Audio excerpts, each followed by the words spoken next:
Hello students, science world के YouTube channel पर आप सभी का स्वागत है। हमने जो चैप्टर स्टार्ट कर रखा था वो था 8 number chapter cell the unit of life. उसमें हमने कुछ टॉपिक तो देख लिए हैं। जो हमारा लास्ट टॉपिक था वो था प्लास्टिड, तो हमने प्लास्टिड को कवर कर लिया। आज जो हम उसके आगे टॉपिक देखेंगे वो है cytoskeleton.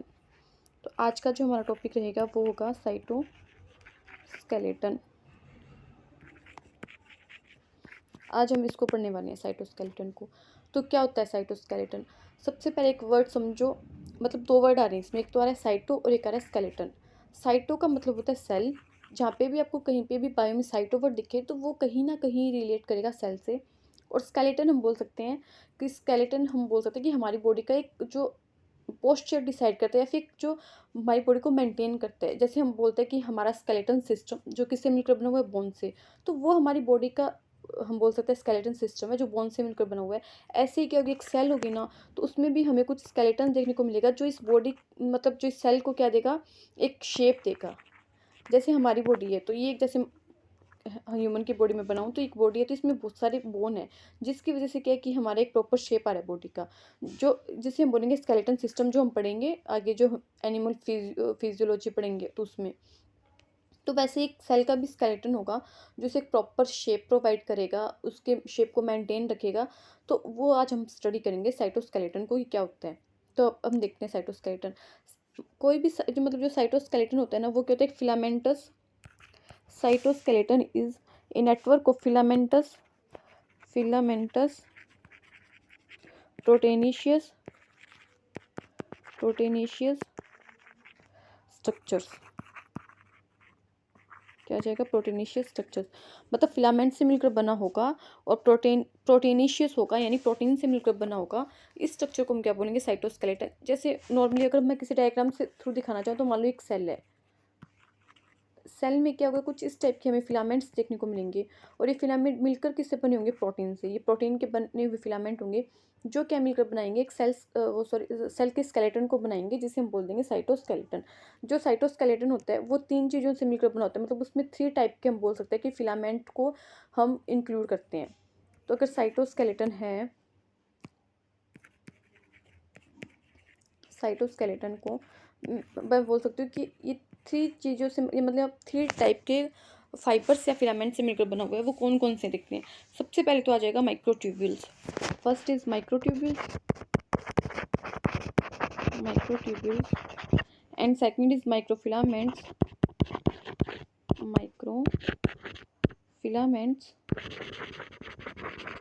And third is intermediate fibres. तो ये 3 टाइप के हमें फाइबर्स या ट्यूब्यूल्स देखने को मिलते हैं साइटोस्केलेटन में। और इन तीनों को कम्प्लीटली मिला के हम बोल सकते हैं कि क्या मिलकर बनेगा, हमारा साइटोस्केलेटन मिलकर बनेगा। तो भी जो माइक्रोट्यूब्यूल्स और ये हैं, कुछ हमें ध्यान रखना है इनके बारे में कि जो एक तो मैंने बताया माइक्रोट्यूब्यूल्स, साथ साथ में याद होना चाहिए आपको कि माइंड में सेट होना चाहिए कि साइटोस्केलेटन क्या है। प्रोटीन से मिलकर बना हुआ एक फिलामेंटस स्ट्रक्चर है। 3 चीज़ें हैं या फिर 3 टाइप के फिलामेंट्स या ट्यूब्यूल्स हैं जो मिलकर एक साइटोस्केलेटन को बना रहे हैं, जिसमें फर्स्ट है माइक्रोट्यूब्यूल्स, ये फर्स्ट हो गया। Second is microfilament and third is आ जाएगा इंटरमीडिएट फाइबर्स।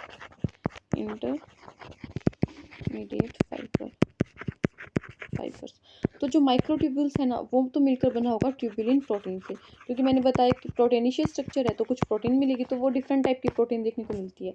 जो माइक्रोट्यूब्यूल्स हैं उसमें हमें ट्यूब्यूलिन प्रोटीन देखने को मिलेगा। जो माइक्रोफिलामेंट है उसमें हमें एक्टिन प्रोटीन देखने को मिलेगा। कौन सा प्रोटीन, एक्टिन प्रोटीन। एंड जो इंटरमीडिएट फाइबर है उसमें हमें देखने को मिलेगा केराटिन प्रोटीन। कौन सा, केराटिन प्रोटीन।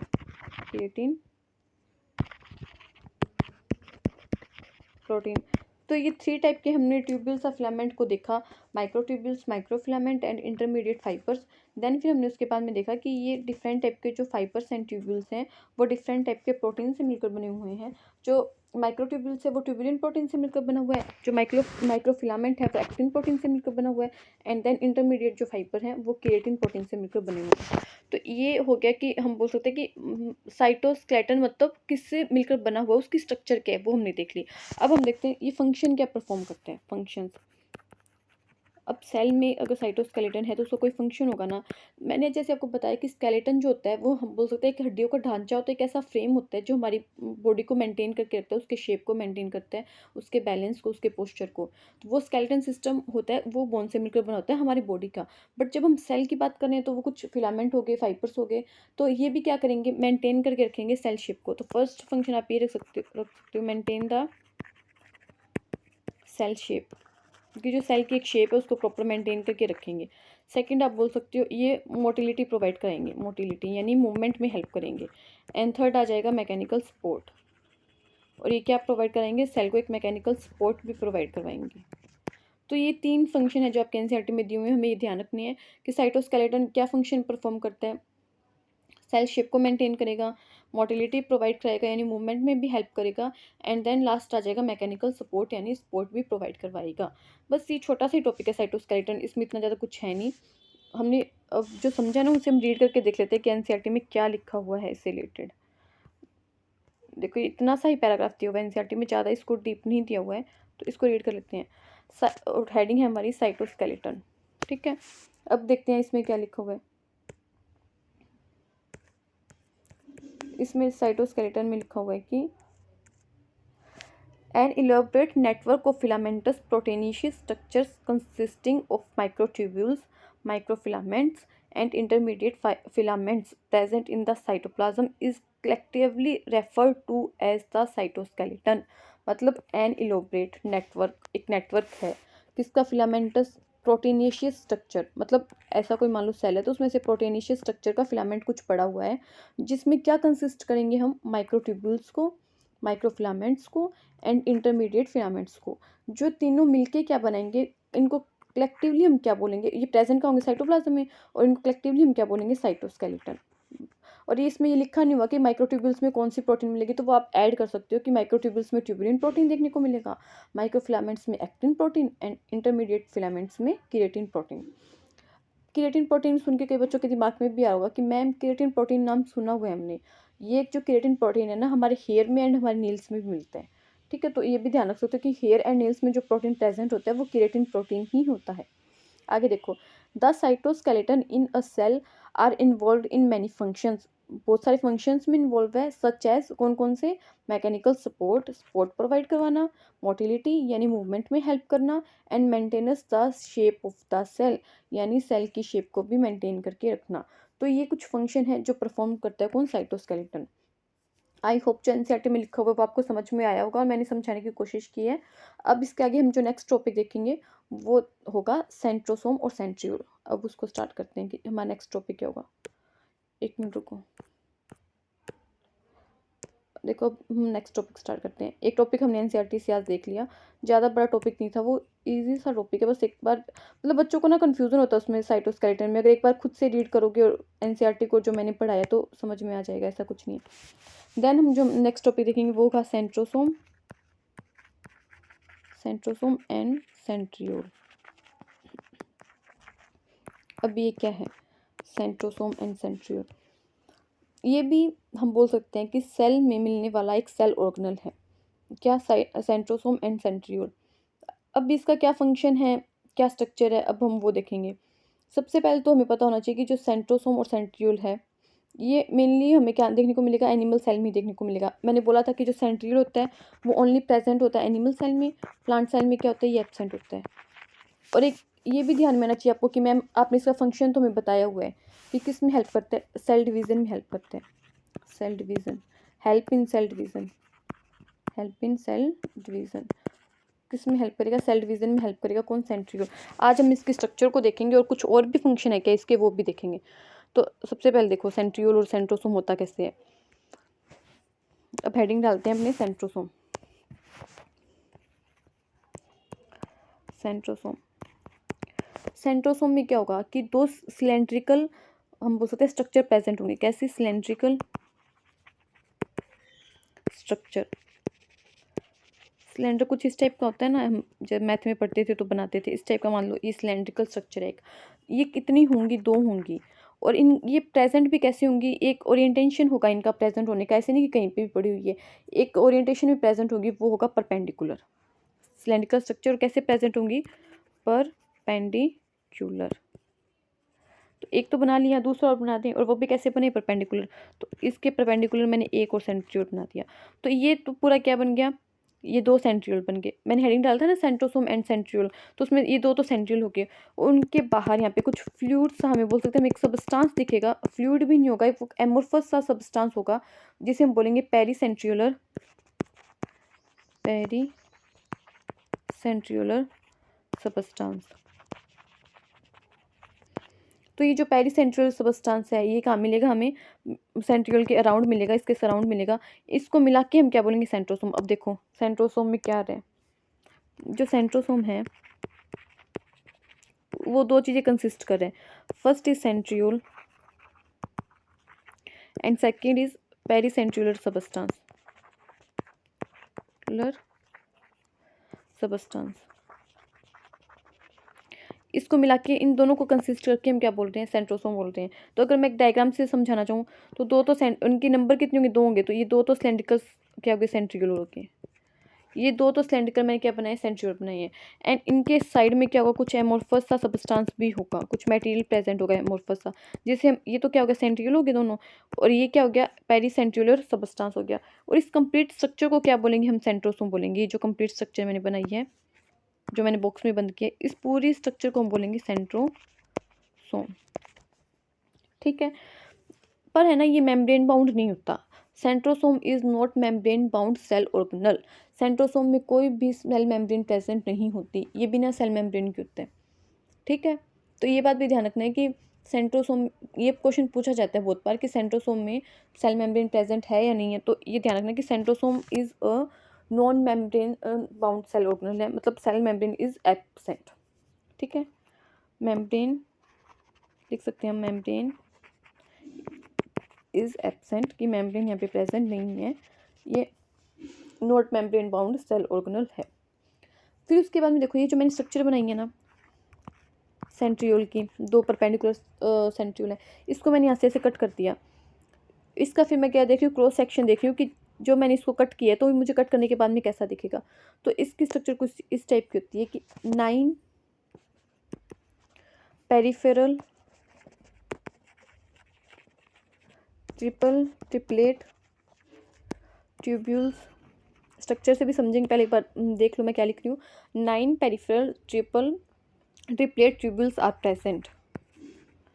कैसे ट्रिपलेट होगा 9 पेरिफेरल का, देखो 1 2 3 ऐसे करके मैं कितनी बनानी, 9 बनानी है।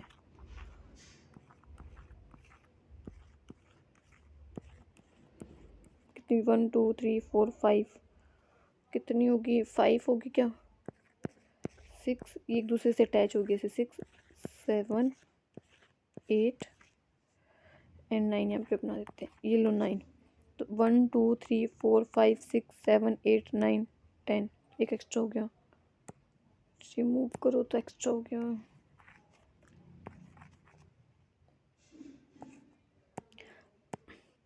ये काउंट कर लेना, 9 होनी चाहिए। ऐसे क्या होगी, 9 ट्रिपलेट होगी, ये 9 ट्रिपलेट हो गई। तो इसको मैं लिख सकती हूँ, ये क्या है, 9 ट्रिपलेट है।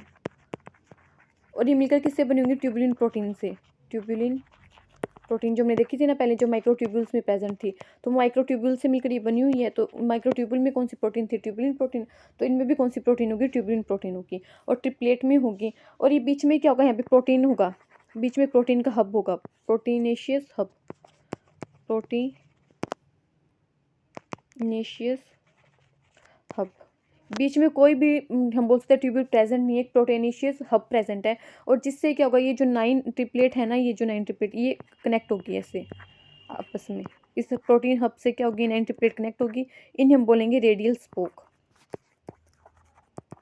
Radial spoke.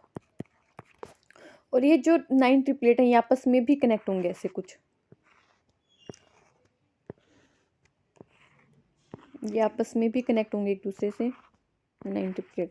तो इस टाइप का स्ट्रक्चर होता है सेंट्रोसोम का, सॉरी सेंट्रियोल का। जब मैं एक सेंट्रियोल को कट करती हूँ बीच में से ऐसे, तो जब मैं उसका क्रॉस सेक्शन देखती हूँ ना, तो मुझे अंदर से कुछ इस टाइप का स्ट्रक्चर दिखता है कि जिसमें 9 ट्रिपलेट हैं ट्यूबुलिन प्रोटीन से मिलकर बने हुए माइक्रोट्यूब्यूल के, जो पेरिफेरल हैं, मतलब साइड में है, और बीच में कोई भी ट्यूब्यूल प्रेजेंट नहीं है, एक प्रोटेनिशियस हब प्रेजेंट है। और ये सभी जो ट्यूब्यूल्स हैं ट्रिपलेट के, वो अटैच हैं किससे, इससे क्या बोलते हैं, सेंट्रल हब से, with the help of radial spoke. और ये खुद भी अटैच हैं, ये जो ट्रिपलेट हैं वो खुद भी एक दूसरे से अटैच हैं, ठीक है। और इस जो स्ट्रक्चर मैंने बनाया ना, इसे हम बोलेंगे 9+0। अब आपके माइंड में ये आ गया होगा कि मैम 9 तो क्यों बोला इसे, 9 तो इसलिए बोला क्योंकि इसमें जो ट्रिपलेट हैं वो 9 प्रेजेंट हैं, बट फिर मैम इसमें 0 बोलने की क्या ज़रूरत थी। तो 0 इसको क्यों बोला वो हम समझेंगे जब मैं सीलिया और फ्लैजिला की स्ट्रक्चर को कंपेयर करेंगे ना हम, तब इसमें देखेंगे कि मैंने इसको वो क्यों बोला 0।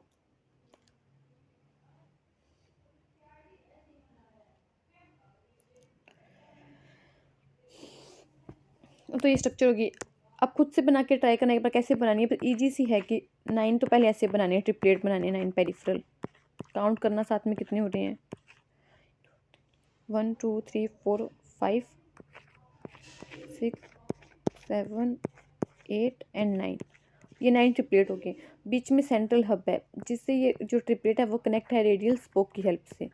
देन ये जो ट्रिपलेट है वो आपस में भी एक दूसरे से कनेक्ट है, तो इनको आपस में भी क्या करना है, एक दूसरे से कनेक्ट करना है, इनको कनेक्ट कर दिया। तो ये जो स्ट्रक्चर दिखे है कुछ कार्ट व्हील, मतलब जो पहिया नहीं होता बैलगाड़ी का जैसे पहिया, तो उसके जैसे स्ट्रक्चर ये दिखता है, उसके जैसे ये रिजेंबल करते हैं, तो इसे बोलते हैं कार्ट व्हील स्ट्रक्चर। इसे 9+0 तो बोलते ही हैं, जो हमने देख लिया। और अब कुछ इसके फंक्शन देखते हैं कि किस में हेल्प करता है। एक फंक्शन तो आपको पता होना चाहिए कि मैम हमें पता है कि किस में हेल्प करता है। फंक्शन माइंड में आना चाहिए खुद से कि help in cell division, help in cell division, cell division में हेल्प करेगा। कैसे करेगा वो हम जब सेल डिवीज़न वाला चैप्टर पढ़ेंगे ना, उसमें देखेंगे कि सेल डिवीज़न में हेल्प कैसे करता है। तो एक फंक्शन तो मेरे ये ध्यान रखना है कि सेल डिवीज़न में हेल्प करेगा। और ये क्या बनाएगा, एक बेसल बॉडी बनाएगा, form the basal body, form the basal body in cilia and flagella. Cilia and flagella में क्या बनेगा, ये बेसल बॉडी भी बनाएगा। अब सीलिया और फ्लैजिला क्या होता है वो हम आगे देखेंगे, जो हमारा नेक्स्ट टॉपिक रहेगा वो सीलिया एंड फ्लैजिला ही रहेगा। उसमें हम देखेंगे कि कैसे एक सेल बॉडी बना रहा है सेंट्रोसोम। बट ये फंक्शन हमें ध्यान रखने, दो फंक्शन, कि एक तो सेल डिवीजन में हेल्प करेगा, और ये क्या करेगा, बेसल बॉडी बनाएगा सीलिया एंड फ्लैजिला की। ये कुछ फंक्शन है जो हमें ध्यान रखने। अब हम इसको एनसीईआरटी से रीड करते हैं। देखो, सेंट्रोसोम एंड सेंट्रियोल्स, ये भी ज़्यादा बड़ा टॉपिक नहीं है, छोटा सा ही एनसीईआरटी में दिया हुआ इसे भी। सेंट्रोसोम एंड सेंट्रियोल्स है हमारा टॉपिक। देखो, centrosome is an organelle usually containing 2 cylindrical structures called centrioles. Centrosome में क्या होगा, 2 सिलेंड्रिकल स्ट्रक्चर्स प्रेजेंट होंगे, जिन्हें हम क्या बोलेंगे, सेंट्रियोल बोलेंगे। They are surrounded by amorphous pericentriolar materials. किससे वो सराउंडेड होंगे ये एमोर्फस पेरीसेंट्रियोलर मटेरियल से। Both the centrioles in a centrosome lie perpendicular to each other, in which each has an organization like cartwheel. Organization कैसा होगा, cartwheel होगा। तो structure जैसे मैं बताऊँ तो ये दो मान लो सेंट्रियोल है एक सेंट्रोसोम में, और एक दूसरे के परपेंडिकुलर प्रेजेंट है ये, इनका ओरिएंटेशन जो है। और जब मैं इसको कट करूँगी और जब मैं इसकी स्ट्रक्चर को देखूँगी तो वो जो जैसे कार्टव्हील वाली स्ट्रक्चर बनाई थी ना, तो वैसी मुझे नजर आएगी। तो मतलब बना के नहीं दिखाया हुआ एनसीईआरटी में डायग्राम, एनसीईआरटी में डायरेक्ट लिखा हुआ, और मैंने आपको बना के दिखा दिया कि कैसे आपको ड्रॉ करना है। अगर आप कोई मतलब कंपटीशन की तैयारी नहीं कर रहे हो, 11th-12th के लिए क्लासेस देख रहे हो स्कूलिंग के लिए, तो अगर आपको बाई चांस अगर एग्जाम में ड्रॉ करने के लिए आ जाए, तो आप ड्रॉ कर सकते हो, जो मैंने बताया था उस तरीके से, कि कैसे इसकी स्ट्रक्चर कार्ट व्हील से रिजेंबल करती है।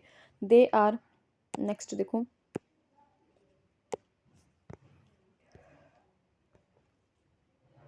अभी कैसे बना हुआ कार्ट व्हील से वो बता रहा है। They are made up of 9 evenly spaced peripheral fibres of tubulin protein.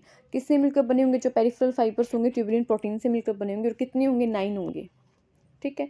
Each of the peripheral fibre is a triplet, और होगा भी कैसे ट्रिपलेट, मतलब ऐसे इस टाइप का, ऐसे 9 होंगे और ट्रिपलेट होंगे पेरिफेरल में।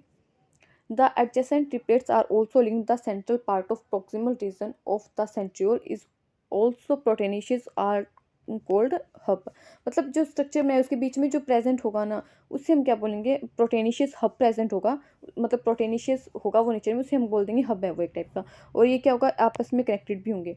विच is connected with tubules of the peripheral triplets by radial spokes made up of protein. और ये जो मतलब इससे कनेक्ट होंगे, इसे क्या बोलेंगे, radial spokes. The centrioles form the basal body of cilia and flagella. अब फंक्शन आगे कि सेंट्रियोल क्या परफॉर्म करता है, उसके फंक्शंस क्या हैं।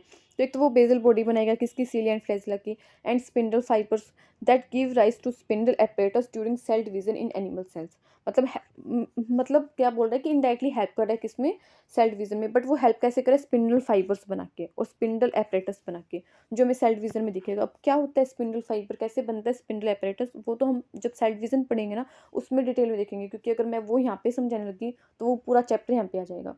इतना डीप में हम यहाँ पे नहीं जाएंगे क्योंकि हमारा चैप्टर सेल वाला चल रहा है। तो वो सेल डिवीजन का एक अलग से 10 नंबर चैप्टर वो दिया हुआ, उसमें हमें सेल डिवीजन ही पढ़ना है। माइटोसिस, मियोसिस एंड साइटोप्लाज्म का कैसे होगा, प्रोफेज, मेटाफेज, जो सारी फेजेस दी हुई है वो हम उस चैप्टर में पढ़ेंगे। बस दो फंक्शन हमें ध्यान रखना है। ऐसे पूछा जा सकता है कि एक तो हेल्प करेगा किसमें, सेल डिवीजन में, एंड एक हेल्प करेगा बेसल बॉडी बनाएगा सीलिया एंड फ्लैजिला की। और एक मेन इंपॉर्टेंट बात जो इसमें लिखी नहीं हुई कि इसमें ना मेम्ब्रेन एब्सेंट होते, तो आप लिख सकते हैं एनसीईआरटी में, membrane is absent. Centriole and centrosome कोई भी मेम्ब्रेन बाउंड सेल ऑर्गेनल नहीं होता, इसमें मेम्ब्रेन क्या होती है, एब्सेंट होती है। आई होप ये दोनों जो टॉपिक मैंने आपको समझाने की कोशिश की, cytoskeleton and centrosome and centriole, आपको समझ में आया होगा। और आपको समझ में आ रहा है, आपको लग रहा है कि ये वीडियो आपके लिए हेल्पफुल है, तो आप चैनल को सब्सक्राइब करो एंड वीडियो को लाइक एंड शेयर करो, जिससे कि ज़्यादा से ज़्यादा स्टूडेंट्स तक ये वीडियो पहुँचे। Thank you.